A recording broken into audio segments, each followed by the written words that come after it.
Cricket control বোর্ডের মেম্বারও ছিলাম, এখন ক্রিকেট খেলি না, রাজনীতি করি।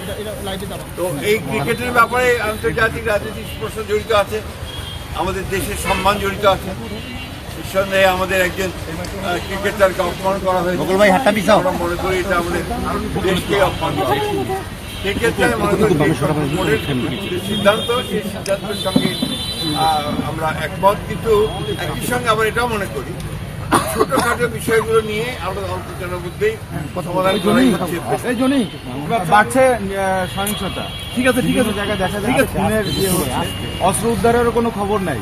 বড় দল হিসেবে আপনারা এটা কিভাবে দেখছেন? আমি গতকালই সেগুলো বলেছি, আপনারা দেখেছেন যে আমরা খুব উদ্বিগ্ন, কনসার্ন। সেটা মনে করি এটা সরকারের একটা ব্যর্থতাই বলবো যে তারা অস্ত্র উদ্ধার করতে পারেনি এবং এখন পর্যন্ত আইন শৃঙ্খলা পরিস্থিতি সেই রকম একটা উন্নত হয়েছে বলে আমার কাছে মনে হয়। তবে আমি আশাবাদী, আমিও মনে করি যে নির্বাচন চলাকালীন সবাই সেটা ইমপ্রুভ করবে আরো এবং একটা ভালো অবস্থায়। বড় দুটি দলেই দেখা যায় আওয়ামী লীগের ভোটকে টানার জন্য একটা চেষ্টা চলছে এবং বিএনপির বিভিন্ন সাংসদ সদস্য প্রার্থীরাও সরাসরি বক্তব্য রাখছে। তো এই বিষয়ে বড় দুটি দল বলতে আপনি কোন দুটি দল করতে যাচ্ছেন? বিএনপি ও জামাত।